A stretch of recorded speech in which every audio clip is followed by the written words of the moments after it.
nilifika siku 3 hapa kutoka Marekani. Niliwasili hapa kwenye kiwanja cha ndege, na nilipokuwa kwenye hoteli nikapata simu kutoka kwa baba askofu. Akasema ya kwamba Mchungaji John, natamani ukuje kunisaidia maana mimi sitakuwa. Bwana Yesu asifiwe. Na wakati nilipokuwa Marekani nilikuwa nikiwasiliana naye. Mtanihurumia kufatana Kiswahili changu ni kigumu kidogo, maana nina siku nyingi sipo hapo Afrika. Niliishi Msumbiji, nikaenda South Africa.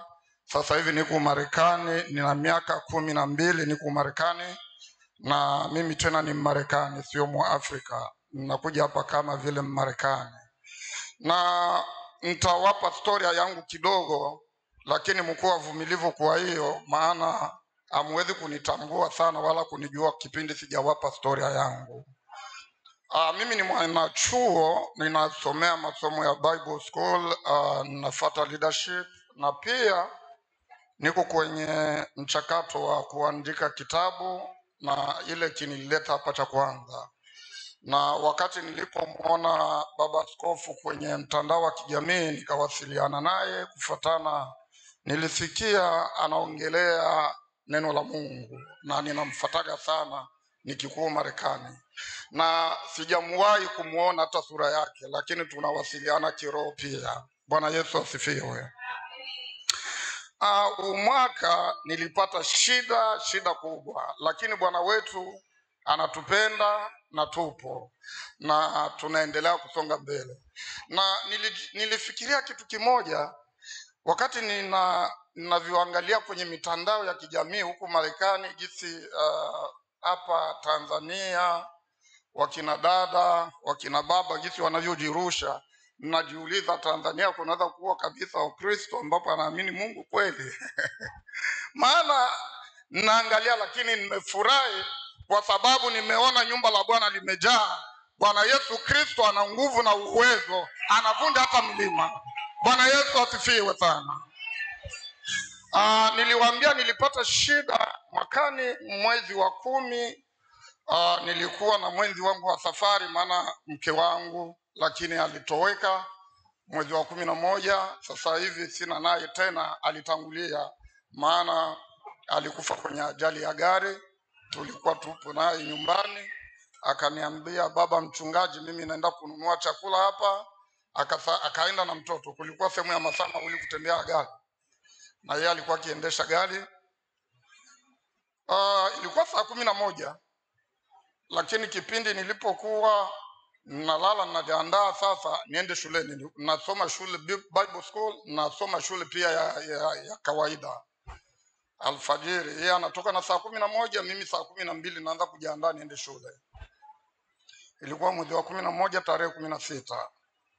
Basi wakati nilipokuwa niko naanza kuandaa kubadilisha manguo, mtoto juu akanipigia, maana mtoto alikuwa vyumba vya juu, mimi niko chumba cha chini. Akaniambia kwamba baba, mimi walimpigia call ya kwamba mama walifanya accident. Mbona hakuna mvua, hakuna barafu? Sasa kule kwetu barafu ni nyingi sana. Sasa walifanya accident namna gani? Asema walifanya accident hivi na hivi. Ninakuja na kijana wangu, alibakia kwenye hotel, anachoka sana, na nilitamani kuja naye lakini sikupata time za kuja naye hapa. Basi tukafanya mchakato, mimi na kijana, tukachukua gari nyingine pale, tukaondoka. Sisi tukawaza ya kwamba ni accident kawaida tu. Na wakati tulipofika njiani, nikajaribu kupiga simu, nikawaulizia mpo wapi. Wakasema, nikaongea na yule msichana ambapo alienda naye mtoto wangu. Wakasema ya kwamba hivi sisi tunaelekea hospitali. Nikauliza, mama yako yupo wapi? Eti kama mama labda walimbeba kwenye ambulance nyingine, lakini hatuko naye hapa. Lakini mimi sikukuwa na wasiwasi yoyote, maana nilijua accident ambapo ipo ni kawaida tu. Lakini tulipofika hospitali nikamhoja mtoto, mama yuko wapi? Asema mama sijajua. Nikahoji polisi pale hospitali, wakasema tutakwambia baadaye, lakini labda wanamtia chumba kingine, maana huku ni siri. Basi wakati tuko hapo pitapita, lakini mawazo ikakuwa inagonga labda nini. lakini ilifikia, maana kila kitu ni muda na tunaishi hapa duniani kwa ajili ya muda. Usifikiria kwamba wakati unapojiona ya kwamba mimi hapa ni mbabe, kama mimi hapa, ukivaa suti, ukivaa vitenge, ukivaa na vitu vingine, unajiona ya kwamba ni mimi hapa tu. Unaambiliwa nenda ibadani, labda unaona ya kwamba hao wanaenda kujisumbua. Hapana, Bwana Yesu Kristo ana nia na wewe, ndio maana unafika hapa kwenye madhabahu matakatifu. Kuna wengi ambapo walikuwa maarufu, lakini sasa hivi tuliwapoteza. Tuna wengi ambapo walikuwa matajiri, ambapo walikuwa kisifika hela za kutupwa, lakini leo tumewasahau, hawapo tena. Hata kujidunda na dunia hii. Hii dunia inapita. Mke wangu alikuwa kama na begi 3, kama yola, kama za nguo kama 500, tena nguo za bei, lakini aliziacha zote. Alidunda na dunia, akacheza na dunia, akacheza na Mungu, lakini nimekubali ya kwamba yeye alitenda kazi nzuri. Maana siwezi kutafakari safari yake, lakini kwa matendo ambapo niliyoyaona kwa macho, na hakika Mungu alimweka mahali ambapo alitafuta. Kwa sababu kuja kanisani si kuokoka. Hapana, si wokovu, lakini matendo gani ambapo unayoyatenda, unayoishi wewe. Mungu aone ya kwamba unaimba sana, Mungu aone ya kwamba unajipamba kwa ajili ya kuja kanisani. Matendo ambapo unayoyatenda ni matendo gani katika Yesu Kristo? Bwana Yesu abarikiwe.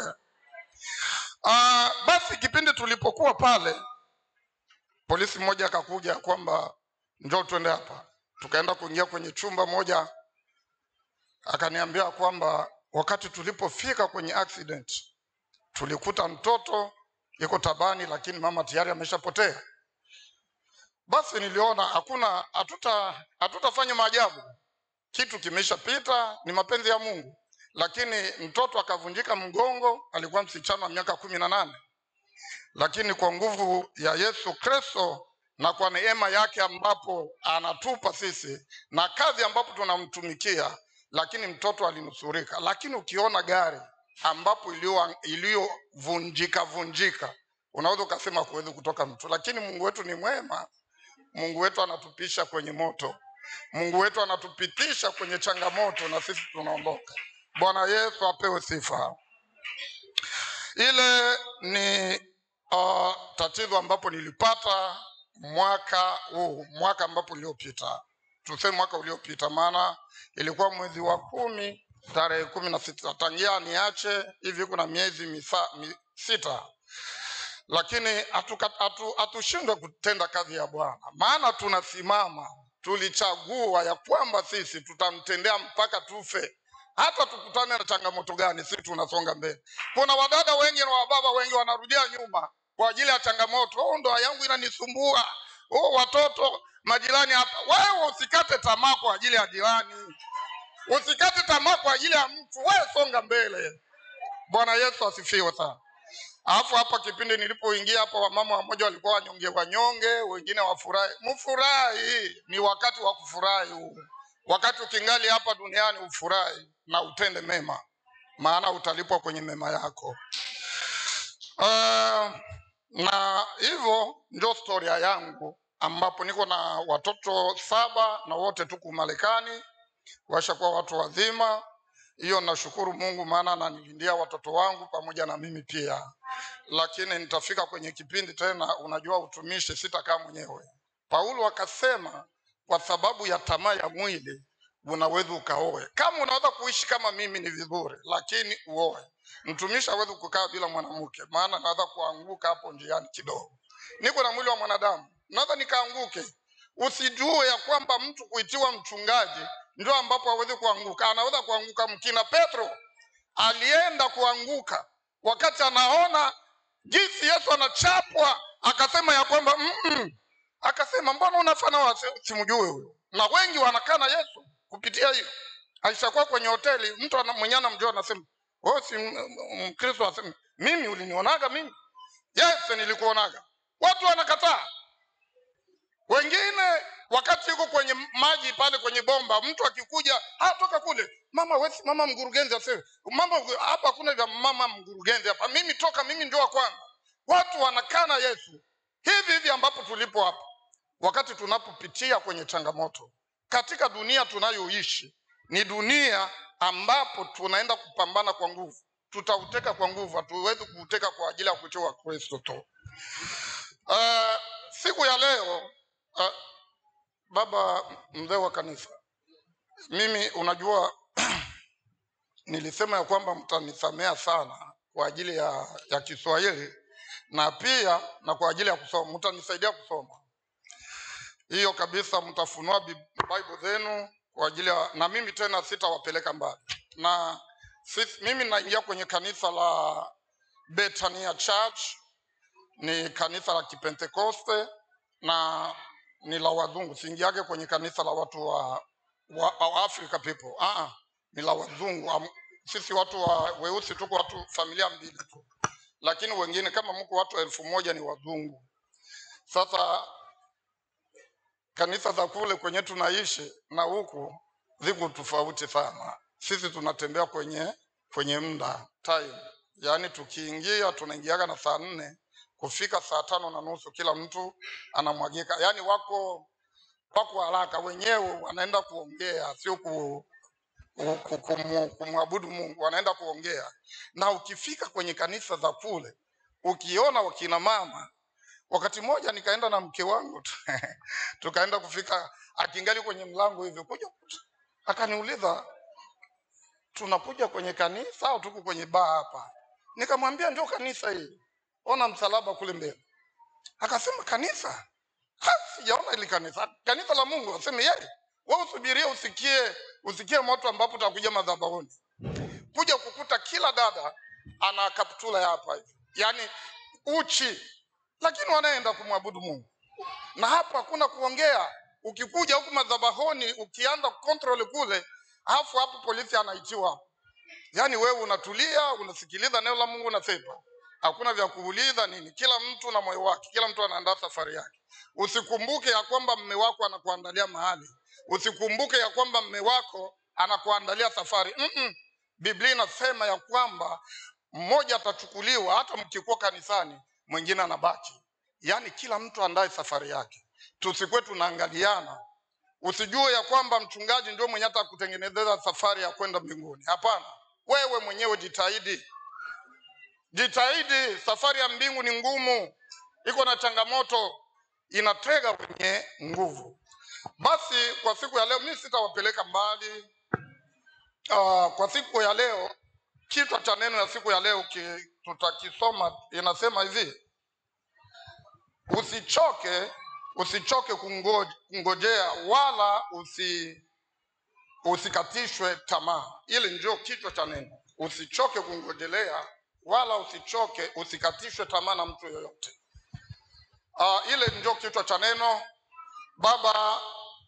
Baba mtumishi uandae kitabu ambapo cha Luka 8:44. Tutaenda kuongelea watu wawili. Tuna story leo ya watu wawili. Tuna story ya hero yule ambapo mtoto wake alikuwa mgonjwa sana, na tuna story ya mama ambapo alitokwa damu miaka 12 bila kupona. Hiyo ndio story ambapo tutakuwa nayo leo, na tutaenda kuipata kwenye kitabu cha Luka 8:40 na kifungu cha 40 mpaka 44. Baba ushaandaa ile sehemu?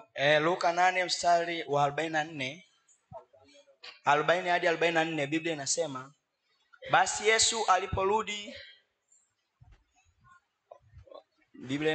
basi Yesu aliporudi mkutano ulimkaribisha kwa furaha, maana walikuwa wakimngojea wote. Na tazama, mtu mmoja akaja, jina lake Yairo, naye ni mtu mkuu wa sinagogi. Akaanguka miguuni pa Yesu, akamsihi aingie nyumbani kwake, kwa kuwa binti yake yu katika kufa, ambaye ni mwana pekee. Umri wake amepata miaka 12, na alipokuwa akienda makutano walimsonga. Mstari wa 43, na mwanamke mmoja ambaye ametokwa na damu muda wa miaka 12, aliyekuwa amegharimiwa mali zake zote kwa kuwapa waganga, asipate kuponywa na mtu yoyote, alikwenda nyuma yake akagusa upindo wa vazi lake, na mara hiyo kutoka damu kwake kulikoma. Amen. Amen. Bwana Yesu asifiwe. Hapo tunaenda kupata ule mtumishi wa Mungu alikuwa mkuu wa sinagogi, kama tuseme kama vile baba mchungaji, lakini ile kipindi hakuwa kanisa, kulikuwa masinagogi au madini. Na yule Yairo alikuwa na mtoto wake msichana wa miaka 12. Alikuwa akimpenda sana, alikuwa akimtumainia ya kwamba kesho atamtendea mambo makuu hapo mbele. Lakini mtoto kufika miaka 12, mtoto akakamatiwa na magonjwa ya kutisha. Na Yairo alijiuliza, nitafanya nini? Mtoto wangu ambapo namtegemea anataka kufa. Yairo alikata tumaini. Na wakati aliposikia Yesu anakuja, Yairo akasema ya kwamba huyu ambapo anayekuja na kusifika, nitakuwa pamoja naye, nitamuona, maana nina hakika ya kwamba ataponya mwanangu. Na wakati yuko kwenye pirika watu wakati Yairo anamuita Yesu, anamwambia Yesu, mtoto wangu ni mgonjwa. Watu walimwambia, hacha mwalimu anachoka. Wewe utamsumbua mwalimu namna gani hawezi akakuja nyumbani kwako? Watu wakaanza kumrudisha mawazo yake. Na baada ya hapo Yairo alisimama na kusema, hapana, ninaona uponyaji ambapo mtu ambapo anaweza kuponya mwanangu ni huyu ambapo Yesu Kristo. Yairo alizidi lakini alipata uregevu, akaona ya kwamba hakika hao watu wananiambia kweli. Lakini wakati Yesu alipogeuka akamuona, akamwambia Yairo, tutaenda nyumbani kwako. Bwana Yesu asifiwe. Na hiyo inatuonyesha kwamba wakati tunapopata ujumbe wa Yesu Kristo mitaani ambapo tunapoishi, ulipotembelewa na utumishi wa Mungu, ulipotembelewa na wamama, yule wifi yako, mjomba yako, baba yako anakurudisha nyuma. Unaenda kanisani, unajua kanisa hawa wewe wanakuwa wanakawia hawa hapana, ule mchungaji wao ni mkali, yani wanakurudisha nyuma. Unataka kusonga lakini unarudia nyuma. Lakini ujumbe katika jina la Yesu, ninakwambia usirudishwe nyuma kwa ajili ya mtu yoyote ule ambapo anaweza kukupa mafikiri ya kukurudisha. Wewe kaza mwendo na uende. Yairo alisimama, na wewe usimame kwa siku ya leo katika jina la Yesu Kristo. Kuna wengi wetu wanakata tamaa kwa ajili ya kuona vitu ya dunia. Akiona mwenzake akajenga nyumba nzuri, anakuja kumwambia, unajua habari, huku kanisani ambapo mnaenda kupisha muda, njoo nikuonyeshe mahali ambapo unaweza kupata nyumba kama hii. Lakini wewe mwambie katika jina la Yesu, Yesu ataniinua na kunitendea maajabu. Kwenye biashara yako wewe, labda kuna watu ambapo wanakuambia mengi, wewe mbona huzi? Wewe hii maombi yenu itafanya maajabu. Maombi yanafanya maajabu wakati wewe ukisimama kwenye maombi, ya kwamba usidanganywe na mtu yoyote. Wengi wanakata tamaa na wengi wamerudi nyuma kwa ajili ya hiyo. Wengi kati yetu mnatembelea watu wengi, na hata hapa katikati yetu kuna watu ambapo hawako hapo awamu kanisani. Wengine unakuta na simu yake, vipi huko sokoni unaangalia vitu vyangu? Sasa ulikuja sokoni au huko kanisani? Unatafakari vitu vya nje, tafakari vitu vya kiroho. Yairo alisimama, lakini kipindi Yesu alipogeuka akamwambia, nitakuwa nyumbani kwako. Na Yesu anakugeukia, anakuambia, songa mbele, tutaenda nyumbani kwako. Yesu anakaa ndani ya nafsi zetu. Wewe ambapo unahangaika na dunia hii, labda unajivunia ya kwamba huku mzuri sana, Yesu atambua uzuri. Kuna wengine wanakuja uchi makanisani. Yesu ajue uchi, lakini sisi hatuna tamaa ya kuona mapaja ya mtu yoyote. Tuna haja ya kuona hali gani ambapo nawe nena naye katika Yesu Kristo. Sio kwa sababu tu ulijengwa vizuri, una shepu, una baba mzuri, watu wanakutamani, unaona labda watu kutamani ndio itakupa faida. Hiyo yote ni bure, unajisumbua. Kitu ambapo kitakukanyaga ni udongo. Yesu alishinda kifo na mauti kwa sababu alisimama kwenye msimamo wake. Wewe unajisumbua tu, ukiona mtu anapita unaangalia nini? Angalia msalabani. Msalabani kuna neema. Msalabani kuna ondoleo la dhambi. Tunatenda dhambi na sisi tunajua. Achana na dhambi ndugu yangu, achana na dhambi dada yangu, achana na vitu vya kuangalia fulani akafanya hivi. Achana na hivyo. Hapa tunaenda kuona mama yule ambapo aliotokwa na damu. Yule mama alisumbuka sana, miaka 12 magonjwa yanamsumbua. Alienda kila sehemu, alikuwa na pesa, akajaribu kwenda sehemu zote zile, akaenda kuwanganga wa kienyeji, akaenda hospitali kila tofauti, lakini hakupona. Hakupata ile neema ya kupona, maana alipoteza kila kitu. Lakini aliposikia Yesu anakuja, alisema kwenye moyo wake, alisema kimoyomoyo ya kwamba nina hakika huyu ambapo anayekuja nikimgusa nitapona. Imani. Wakati tunapoishi kwenye imani, hatuwezi kusumbuka na dunia. Wakati tunapoishi kwenye imani, hatuwezi kukumbwa na hivi vyote vimanyumba ambapo mnaona hapa vya magorofa vinapita hivi. Wakati tupo Marekani tukasikia Kariakoo jengo moja la gorofa likabomoka, watu wakateketea, watu wakaomba, kila kitu, yani kila kitu kimeharibika. Vitu vyote vya dunia ni vitu ambapo vya kuharibika. Magari nini. Nyumbani kwangu niko na gari kama 7, lakini utakuta nalala hivi na shituka, watoto wanakuja, baba, gari moja tuliligonga. Utakuta ile gari tulinunua karibu kama $20,000 15, lakini kwa siku 2 gari inatembea barabarani inagonga, mnatupa. Yani kila kitu cha hapa ulimwenguni ni cha muda. Mimi ninashangaa na kitu kimoja. Nishawahi kuingia kanisa nyingi hapa, ninakuta tu kanisani wakina mama ni wengi zaidi kuliko wanaume. Wakina mama ni wengi kuliko kanisa. Sio hapa tu, karibu kanisa zote. Angalia hivi, tukienda hapa kwenye mstari wa baba, kama tunaweza tukapate kama wa 6 na tena wa vijana ambapo hajao wapo. Tukienda hapa wa mama karibu 100, wa mama karibu 200. Wale wa mama ambapo wanaolewa pandishe kwanza vidole juu tu wao. Wa mama ambapo wana waume zao msione vibaya, nataka tu mpandishe, labda msione ya kwamba anakuja kutuchunguza. Sisemi kwa ajili ya ujane, hapa. Mume wako yuko hapa mama? Yupo? Lakini anaingia. Mama, mke wa mchungaji? Mke wa mchungaji? Mume wako yupo hapa? Mume wako yupo? Okay. Nyinyi mko vizuri. Mama, mume wako? Baba huyo. Huku ngambo na kwa nyinyi wote mume wako yuko? Anaingia. Okay, sawa, mlifanya kazi mzuri.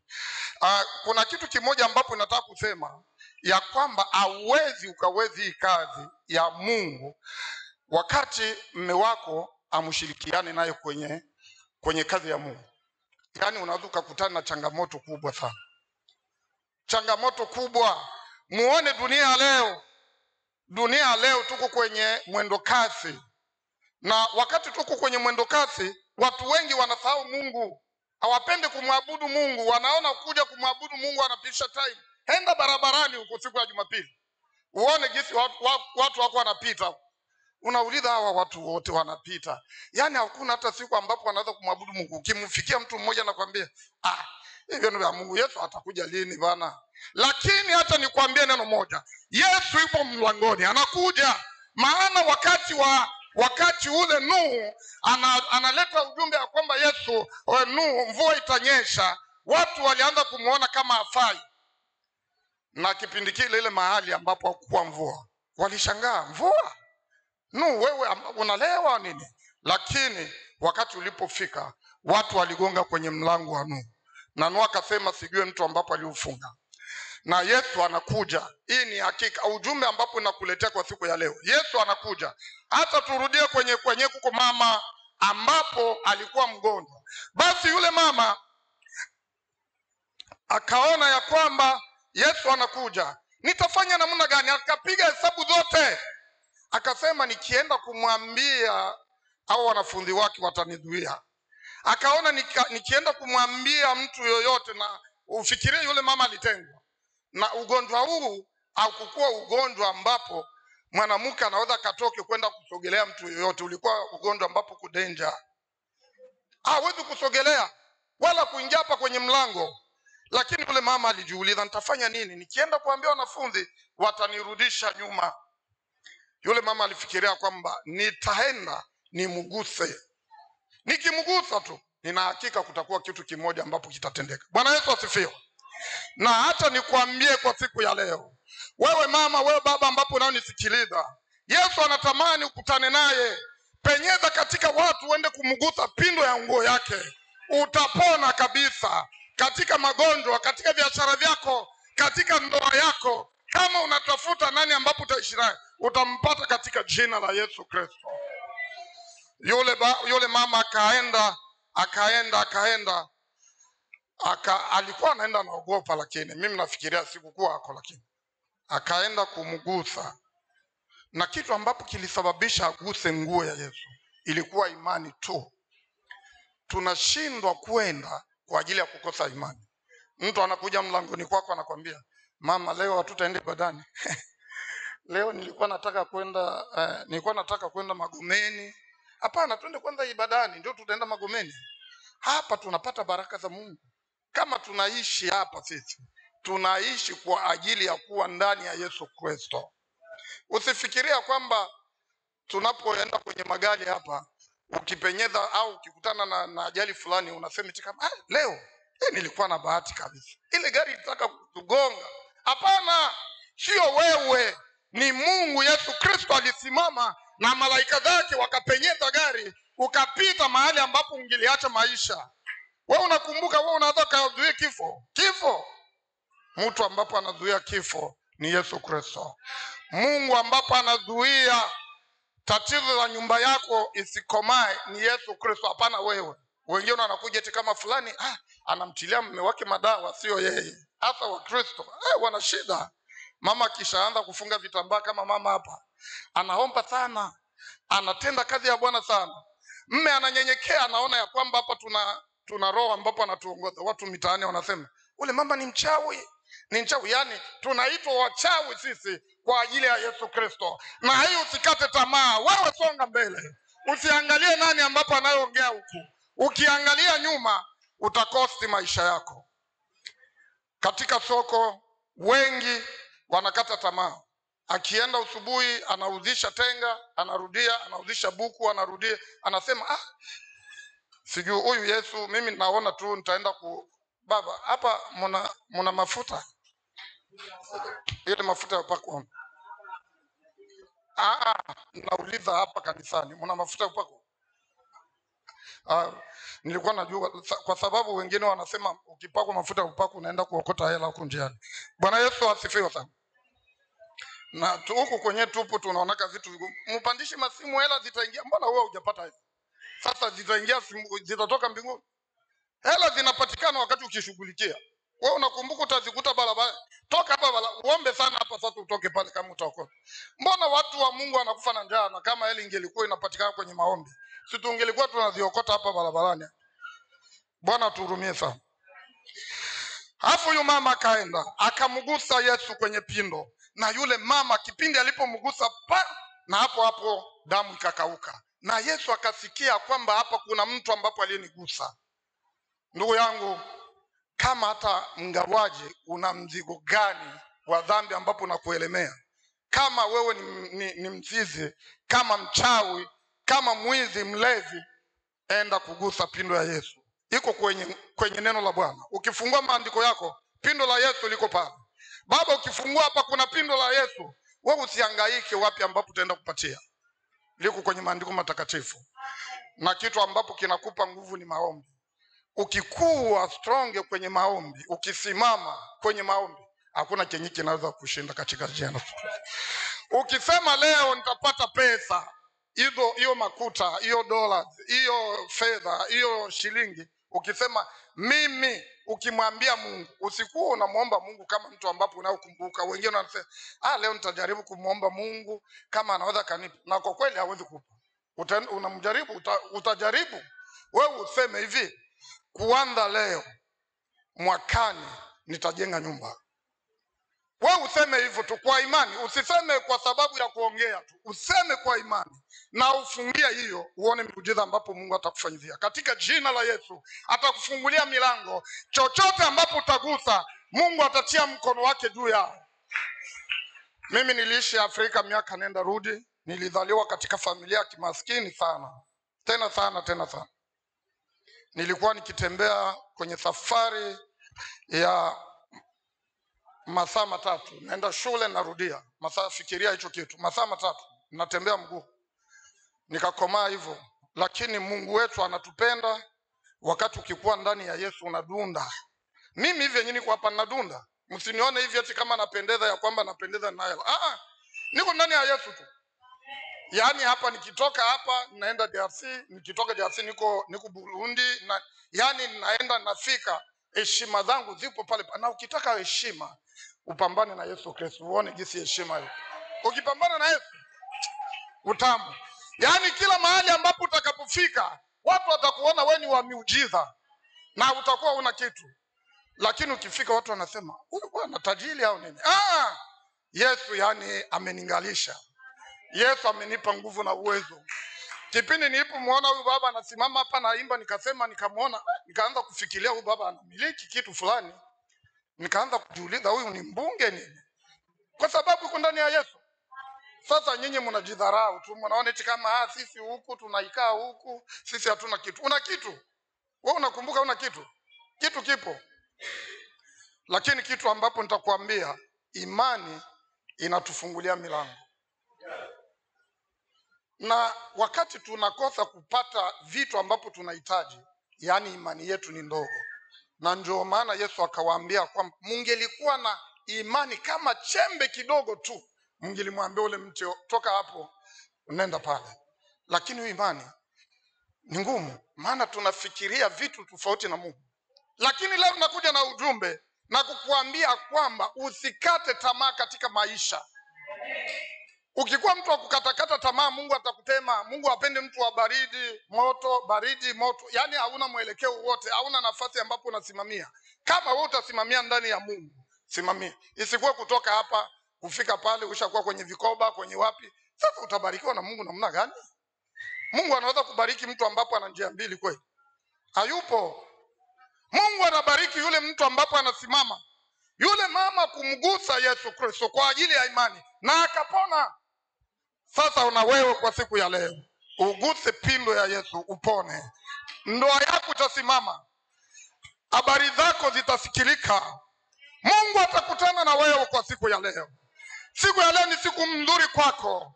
Kama hujabadilika ndugu yangu, kama hujabadilika dada, hakika utapoteza ufalme wa mbingu. Maana ufalme wa mbingu tunautafuta kwa nguvu. Yule mama angelienda straight kwa mchungaji, labda angelifikiria kugusa pindo la Yesu. Lakini yeye mwenyewe alijiuliza nitafanya nini? Na ndio maana watu wengi wanajishusha utakatifu wao. Sasa mimi nakuja hapa kwa siku ya leo, natoka Marekani. Msinichukulie mimi ni mtu wa ajabu sana, hapana. Mimi ni mtu kama nyinyi tu.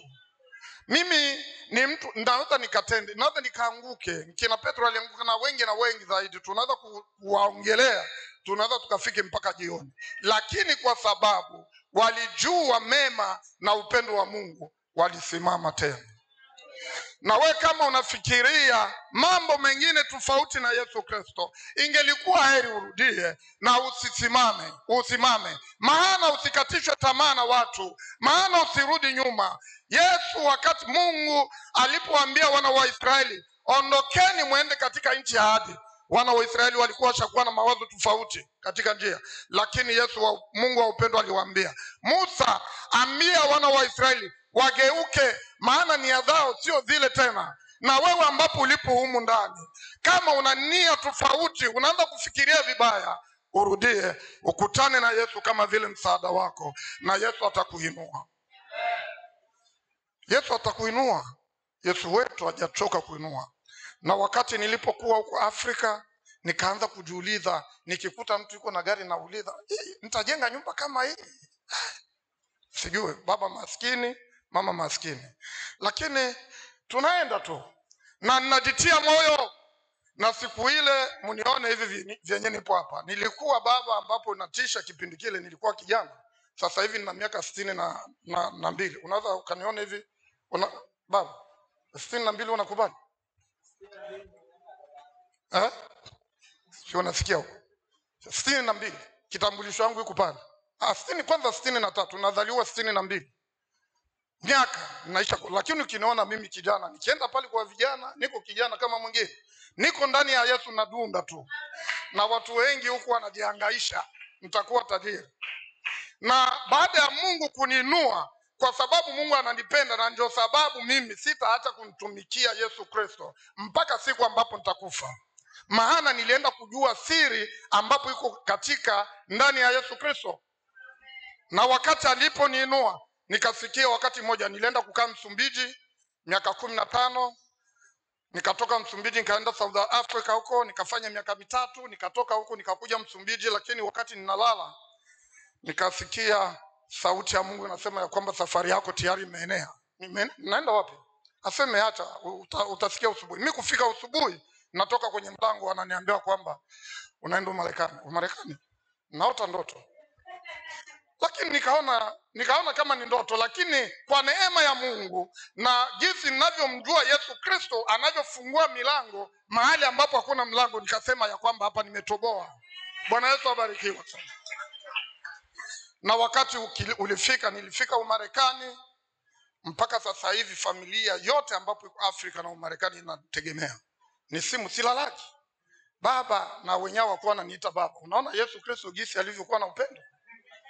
Na wenyewe ambapo hawakuwa wananiita baba, watu wa familia wanaanza kuniita baba. Hivi tulipata shida hivi, mnaomba ngapi fulani? Kaka, unajua yule mtoto wa mjomba ninatuma. Yani Mungu aliniinua. Wewe ukingali unaongea pale, ukingali unajiuliza nitapata watu. Utapata, usikate tamaa. Haujafa wewe, haujagonjwa. Mbona Mungu analisha ndege porini, atakosa kukulisha wewe? Unakosa kukula kwa ajili ya imani yako ndogo tu. Unauliza eti kama watoto wangu leo watakula nini? Wamama wajane ni wangapi hapa? Wamama wajane? Hakuna mjane mwenye alishafisha. Iko wapi? Lakini hajasema baba. Wewe unamsemea na mimi niko nauliza. Hawafikiaje? Mnitie ni mmoja tu. Mwenye yuko hapa nasema ni mzee sana. Kuko watoto mayatima? Hakuna mayatima mwenye ana baba wala mama? Uko na watoto? Nyinyi ndio watoto wa yatima nyinyi wawili au watoto? Wewe uko yatima tena, inawezekana. Mama kaa pale chini kidogo. Mlisema wewe watu mko na mayatima au nyinyi ndio mayatima? Nyinyi. Huyu mtoto ni wa nani? Au na mme?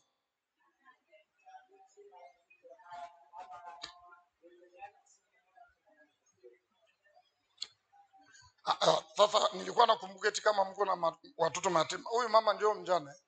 Mama ikaa pale, nitakuachia zawadi kwa ajili ujiendeleze kidogo. Ile ndio kazi sisi Mungu alituinua kwa ajili tukikutana na watu kama hawa.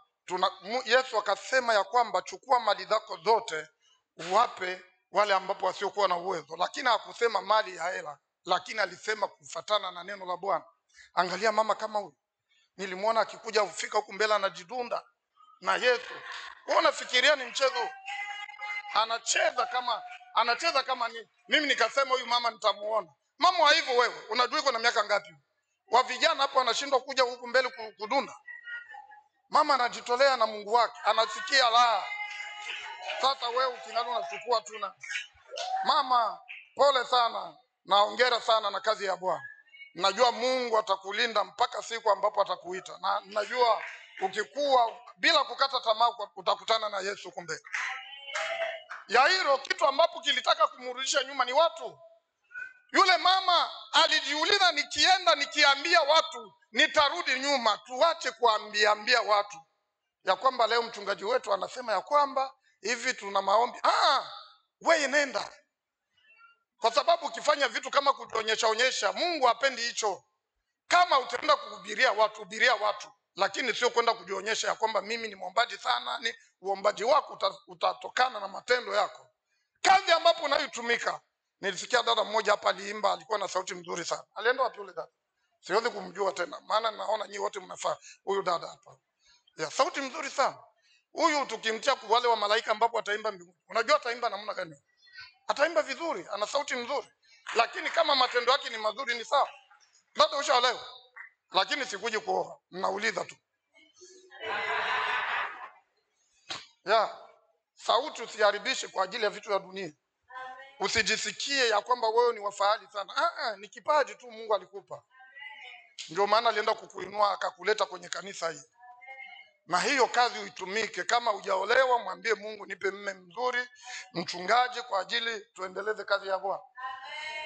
Tatizo ambapo ipo, utaenda kuolewa na Muislamu, unasahau vyote, unaanza ala wa kibaru, unasahau, unaacha kazi ya Bwana. Bwana Yesu asifiwe. Na siku ya leo nakuletea ujumbe ya kwamba tuguse pindo ya Yesu. Ndio ujumbe wangu. Kwa sababu tukigusa pindo la Yesu, tunaponywa magonjwa ambapo tunayo. Sisi tuna magonjwa mengi. Tuna magonjwa ya kiburi, kujisikia, kujisifu, uzinifu, wizi, umbe. Yale yote ni magonjwa ambapo inatusumbua. Hiyo magonjwa inatusumbua hata tuko hapa kanisani. Ukiona dada anatoka pala anadunda pale, utajua ati kama akanyagi udongo. Na anatoka kanisani huyo. Na tukigusa pindo ya Yesu, haya yote yatatoka. Yule mama kipindi alipogusa, yote yakatoka. Mtumishi wa Mungu, naona hapa alipiga kelele na kusema kwamba watu wengi hamkuje ibada kama mna ibada 3 baba. 2. Kama 3 hivi. Mchungaji mkubwa aliniambia kwamba mnakuwa na ibada ya English na kama ibada ya watoto kama ni. Lakini mtumishi wa Mungu kwa mama mnachelewa kwenye maibada. Hawa ndio wanadamu. Wewe unatanena wanadamu. Unaweza ukachunguze mwanadamu, utachoka baba. Yaani kila mtu abebe msalaba wake amfuate Yesu Kristo. Maana kila mtu na msalaba. Yesu akasema ya kwamba yeyote ananipenda achukue msalaba wake na anifuate. Mnakumbuka msalaba wa mti? Huu mti ambapo unachongwa kama ndugu zetu wa Roman Catholic. Kama njia ya msalaba. Sio hii. Matendo ambapo unakutana nayo. Jaribu ambapo unakutana nazo. Changamoto zilete kwa Yesu. Yesu anapasua. Hekalu lake likapasuka. Wewe ukingali unasubiria Pastor John anatoka Marekani, akifika atanitilia mikono juu ndio nitapona. Wewe mwenyewe jiombee. Yesu Kristo wakati alipokuwa kwenye mlima anataka kwenda Yerusalemu, kwenda kukabiliwa na mateso, alipokuwa na wanafunzi wake akawaambia, mbona mnalala? Mtaingia majaribuni. Yaani kitu ambapo kinatutia nguvu ni maombi. Yesu akawaambia, kesheni na kuomba, msiingie kwenye majaribu. Sasa wewe unalala bila kuomba, unafikiria nini? Unaamka bila kuomba, unafikiria nini? Wakati unapokuja ibadani bila kuomba ya kwamba Mungu atakutendea. Na wengine tuna tatizo nyingine moja ambapo nataka kuwakumbusha. Kitu ambapo inatakiwa, niliona sadaka zilitolewa hapa. Sadaka ni kitu cha muhimu sana. Abrahamu kama aliitiwa baba wa imani kwa ajili ya sadaka, msikumbuke ya kwamba alikuwa anampenda Mungu sana. Na kutoa ambapo alikuwa akitoa, Mungu akampenda. Kipindi nani mwenyewe anaweza kuambiliwa atoe mtoto wake? Kanisa hapa inaweza kusema kama dada uko na watoto wangepewa wile, utupe mtoto mmoja tutabaki. Hapana baba, afadhali nitoke kanisani kabisa. Imani. Lakini Abrahamu alikuwa na mtoto mmoja, lakini wakati alipokuwa na yule mtoto alikuwa na agizo na Mungu ya kwamba utazaa, utakuwa na familia, utakuwa na ukoo kama nyota za mbingu.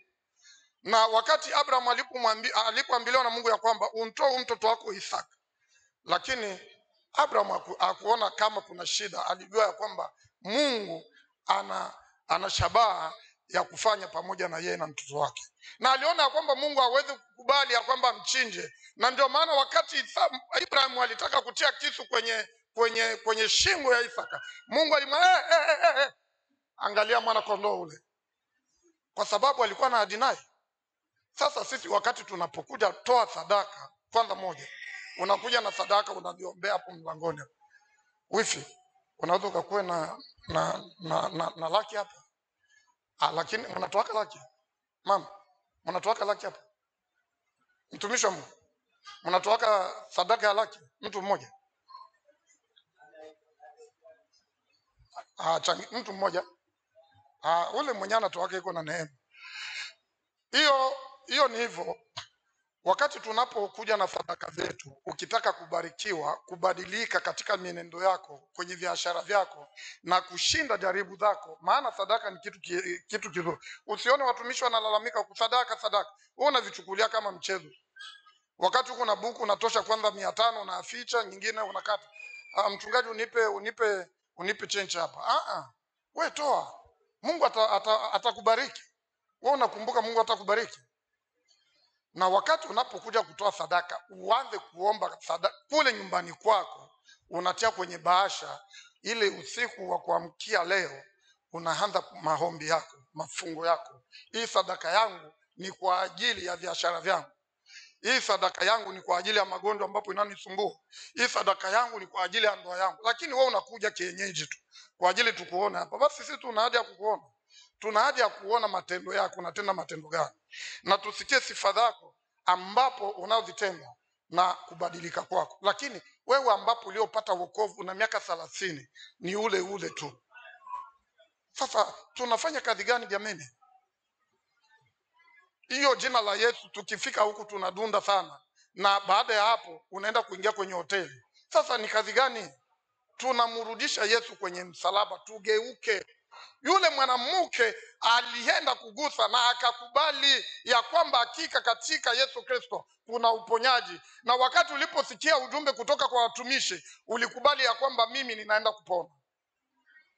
Wengine ni wadhaifu sana. Nikiuliza watu hapa ya kwamba mwenye anasomaka Bible sana ni nani, utakuta hakuna. Na hivi yenyewe tunahubiri hapa, naweza kuuliza mtumishi wa Mungu neno la kwanza lake la kwanza kuongea kipindi tuliingia kanisani, tutasema baba sikumbuki. Yaani tunakuja hapa hatukumbuki. Tunarudishwa nyuma na shetani. Na sehemu nuru ipo mpaka giza inakuwa inatafuta kuingia. Na ndio maana mnakuta ndoa kwa siku ya leo zinaharibika. Maana shetani, tunapambana na shetani na tunashindwa kumdhibiti shetani. Na wakati sisi tayari tulishakuwa wachaguliwa au mkuchaguliwa, mnakuja kwa bahati mbaya. Kwa sababu kuna vitu viwili ambapo nataka kuambia. Kuna wito, mtu ambapo aliitwa na Mungu hawezi akaanguke kwenye imani. Mtu ambapo alioitwa aseme eti kama fulani alikuwa mwimbaji sana lakini akaanguka, huyo hakuitwa. Hata mtumishi. Lakini mtu ambapo alioitwa utakuta hata sura yake inaonyesha ya kwamba huyo ni Kristo. Huyo ni mtumishi wa Mungu. Yaani utamuona tu. Yaani ukimwangalia hivi. Mimi kipindi nilikuwa huko niliangalia watu wamoja nikasema mama anaweza kuwa hata kuniombea, anaweza kuniombea. Bwana tubariki sana. Ile ndio ambapo ule mama ambapo aliogusa pindo la Yesu. Kitu ambapo kiliomfanya apone ilikuwa imani. Kwa imani ni kitu cha kwanza. Na baada ya hatua ambapo aliokuifanya kwenda kugusa na akapona. Kwa siku ya leo nakuletea ujumbe, upige hatua, usirudie nyuma tena. Upige hatua yako, muko sehemu mzuri sana. Hii ni miaka sasa ya kumtumikia Bwana. Mkiniona hapa nilikuwa mtu wa hatari sana. Kwa hawa mama hawa, msinione hivi. Hawa mama hawa nikiona kikwembe kinapita tu na mimi niko nyuma, nilikuwa nasikia hata harufu. Hata mwanamke akipita kule. Lakini kipindi nilikutana na Yesu, hata akuje kula anakuja anavaa kitupi. Sina haja mimi. Nina haja kumuona Yesu tu. Maana tulishapitia pale tukaduna na dunia tukachoka. Kaka zangu nini ambapo kinawarudisha? Hapa tunataka watungaji hapa, kanisa ipanuke. Kazi ya Bwana ni nyingi, watenda kazi ni wachache. Wanaume mbona mnalala? Pigeni masuti.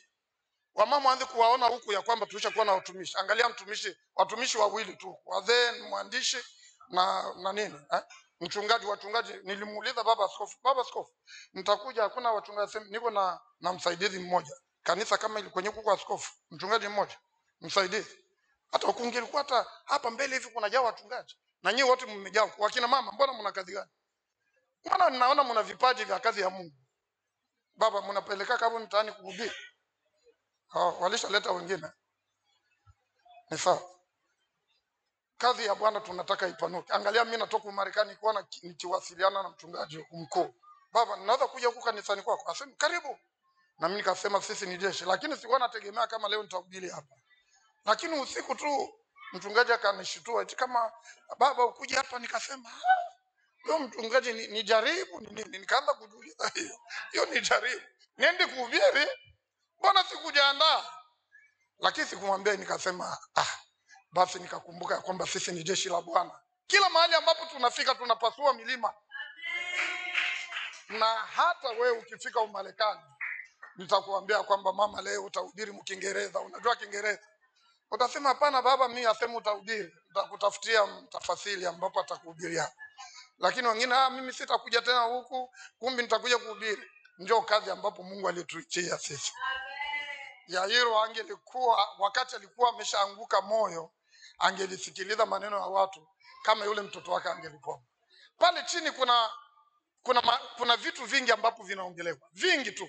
Na mwisho uende kutusomea kitabu cha Mathayo 9 kifungu chake cha 18 mpaka 38. Tusikie nini ambapo, na hapo ndio ninaenda kugonga mwamba wa kumaliza mahubiri. Maana sitaki kuwachosha. Mwalimu, fanya haraka haraka. 19, Mathayo 19 mstari wa 18, 9:18 mpaka mwisho 38. Tusikie nini ambapo yule mwanamke na Yairo aliyoyafanya. Mathayo 9 mstari wa 18. Biblia inasema, alipokuwa akiwaambia hayo, tazama akaja jumbe mmoja akamsujudia akisema, binti yangu sasa hivi amekufa, lakini njoo uweke mkono wako juu yake naye ataishi. Akaondoka Yesu akamfuata pamoja na wanafunzi wake. Na tazama, mwanamke aliyekuwa na ugonjwa wa kutokwa na damu muda wa miaka 12 alikuja kwa nyuma akagusa upindo wa vazi lake, kwa maana alisema moyoni mwake, nikigusa tu upindo wa vazi lake nitapona. Yesu akageuka akamwona, akamwambia, jipe moyo mkuu, binti yangu, imani yako imekuponya. Yule mwanamke akapona tangu saa ile. Yesu alipofika nyumbani kwa yule jumbe, aliona wapiga filimbi na makutano wakifanya maombolezo. Akawaambia, ondokeni, kwa maana kijana hakufa, amelala tu. Wakamcheka sana. Lakini makutano walipoondoshwa, aliingia akamshika mkono yule kijana akasimama. Mstari wa 26, zikaenea habari hizi katika nchi ile yote. Yesu alipokuwa akipita kutoka huko, vipofu wawili walimfuata wakipaza sauti wakisema, uturehemu mwana wa Daudi. Naye alipofika nyumbani, wale vipofu walimwendea Yesu akawaambia, mnaamini kwamba naweza kufanya hili? Wakamwambia, naam Bwana. Ndipo alipowagusa macho akasema, kwa kadri ya imani yenu mpate. Macho yao yakafumbuka. Naye Yesu akawaagiza kwa nguvu akisema, angalieni hata mtu mmoja asijue. Lakini wakatoka wakaeneza habari zake katika nchi ile yote. Hata hao walipokuwa wakitoka, tazama, walimletea mtu bubu mwenye pepo, na pepo alipotolewa yule bubu alinena. Makutano wakastaajabu, wakasema, haijaonekana hivi katika Israeli wakati wowote. Lakini Mafarisayo wakasema, kwa nguvu za mkuu wa mapepo atoa pepo. Na Yesu alipokuwa akizunguka katika miji yote na vijiji, akifundisha katika masinagogi yao na kuihubiri habari njema ya ufalme, na kuponya magonjwa yote na udhaifu wa kila aina. Na alipowaona makutano aliwahurumia, kwa sababu walikuwa wamechoka na kutawanyika kama kondoo wasio na mchungaji. Ndipo alipowaambia wanafunzi wake, mavuno ni mengi, lakini watendakazi ni wachache. Basi mwombeni Bwana wa mavuno apeleke watendakazi katika mavuno yake. Amen. Amen. Hapo Bwana Yesu asifiwe. Hapo tuna vitu viwili. Wale wapiga firimbi waliposikia Yesu anakuja, walikuwa kiomboleza mule ndani. Na yule mtoto tayari alikuwa ishakufa. Lakini wakati walipofika wakaanza kumcheka nani? Yesu Kristo. Ya kwamba nia yao ilikuwa ya kwamba hataweza tena kazi kumfufua yule. Lakini kipindi alipofika wakaanza kumcheka na akawaondoa. Kitu ambapo nataka kukisema ni hiki. Wakati ulipata wokovu na wakati uliposimama kwenye zamu ya kumfuata Yesu Kristo, watu walikucheka sana. Na mpaka sasa hivi kuna watu wengi wamechekwa sana. Na nyinyi hiki kanisa kila siku mnazidisha, na nyinyi kila siku. Kila hiyo ni changamoto ya kila mmoja kati yenu. Hata katika familia zenu, hata watoto zenu. Tukiuliza mtu ambapo anakuja na familia yake yote, utakuta wachache. Unakuta eti kama mtoto wangu hawaitikagi hata. Yaani ni changamoto. Tunachekwa, lakini tufukuze pepo ambapo zinatusumbua. Tufukuze watu ambapo wanatusonga. Yaani tusimame kwenye neema ya Bwana. Maana kipindi ulipopata wokovu ni neema. Kuna watu ambapo wanatamani kuipata hiyo.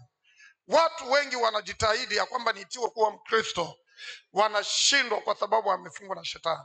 Watu wengi wanashindwa kutoka kwenye dhambi za zinaa kwa ajili wamefungwa na shetani. Wanakuja kanisani lakini wanajijaribu kujitosha, hakuna muda. Watu wengi ulevi umewafunga. Ukienda kwenye mabaa sasa hivi watu wengi wapo, lakini wanashindwa kuja kumwabudu Mungu.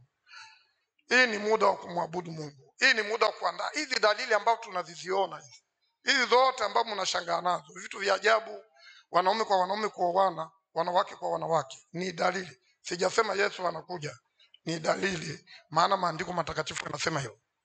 Na tusilemaa, tusikalie kama wakati wa Nuhu watu wakakuwa na cheka. Nyinyi msikate tamaa kwa ajili ya watu. Tusonge mbele, tuendelee. Hapo maandiko yanasema ya kwamba kazi ya Bwana ni nyingi, watenda kazi wachache. Na tuende tupanue kazi ya Bwana. Na mahali popote ambapo tutakapofika, tulihubiri Injili. Na pale ambapo tutakataliwa, tunakunguta miguu yetu hata vumbi zisiwarukie. Lakini wataenda kuona cha mtema kuni wakati ule wa mwisho. Maana kuna ziwa la moto ambapo linaandaliwa. Na kenye napendea kitu kimoja. Yesu Kristo ni mzuri.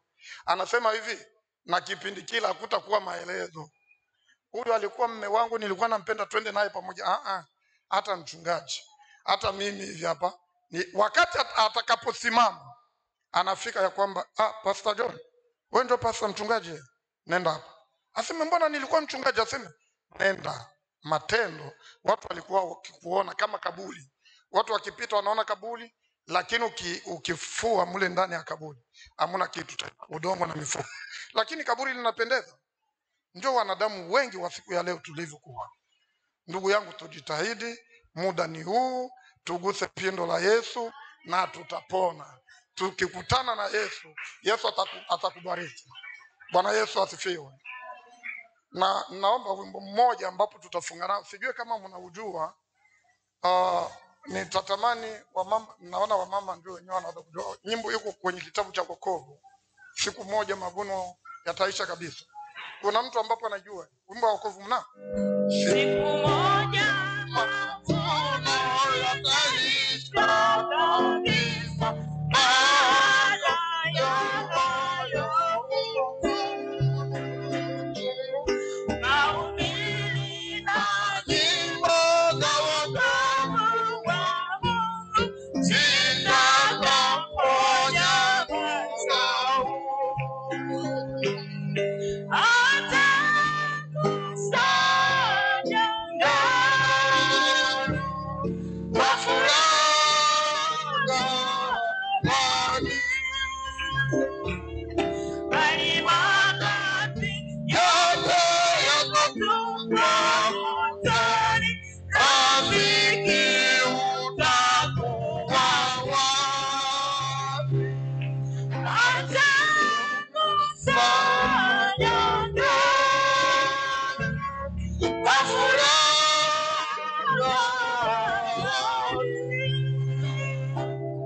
bali makofi yote yakatupwa motoni.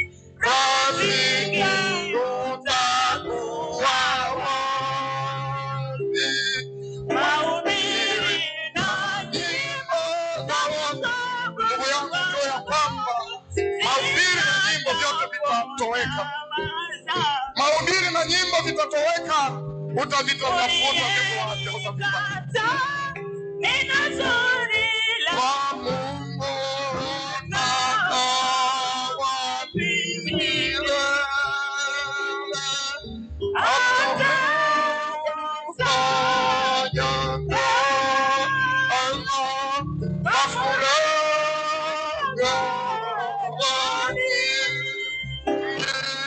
bali makapi yote yakatupwa motoni. Makapi yatatupwa motoni. Rafiki utakuwa wapi?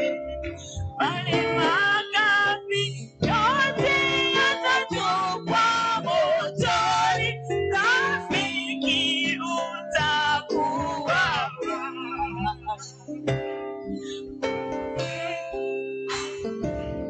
Wafikapo Mbinguni kukaa pamoja naye, wataimba kabisa tofauti, kumshangilia Mwokozi akakufa nyote.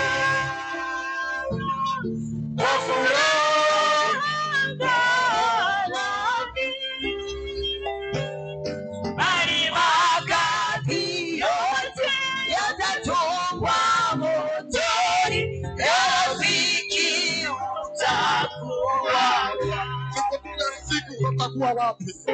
Mahubiri na nyimbo zote zitaisha, utakuwa rafiki yangu. Tutaenda kumsifu Bwana, labda jina lako aliko kwenye kitabu takatifu. Mungu anatamani akutane na wewe kwa siku ya leo. Ulitenda mengi zaidi wiki, lakini ukajisahau. Lakini neema ya siku ya leo, altare ya Bwana ipo kwa ajili ya kupokea matatizo yako. Watu wa Mungu watakapochukuliwa, unajiuliza utakuwa kwenye hesabu gani? Au unajisumbua unapitisha muda? Na kama unapitisha muda, badilisha mwelekeo wako. Na kama unabadilisha muda, kutana na Yesu siku ya leo. Gusa pindo la Yesu, utaenda kupona. Gusa pindo la Yesu, utaenda kuinuliwa. Gusa pindo la Yesu, utaenda kujazwa baraka. Gusa pindo la Yesu, utashinda jaribu. Unapitia kwenye jaribu nyingi, unapitia kwenye changamoto nyingi, unapitia kwenye magonjwa mengi, umeisha kata tamaa. Labda unatamani kufanikisha, hautafanikisha bila kugusa pindo la Yesu. Bwana tubariki katika jina la Yesu. Kila mtu aseme amen. Amen. Amen.